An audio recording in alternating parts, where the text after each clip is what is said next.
How to fix Facebook error login. In today's video, I will show you guys how to fix this on your Facebook. Just watch this video till the end.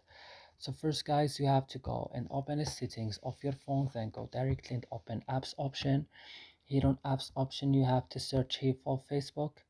Open then Facebook and scroll down, click on storage right now and go to clear data, click OK now, and you have to back click on force stop and click OK. And what you should do right now, you have to go to your Play Store, update your Facebook if it's not updated, and after this your problem will be solved. So I hope this video is helpful for you. Don't forget to like, subscribe in our channel. See you in other videos.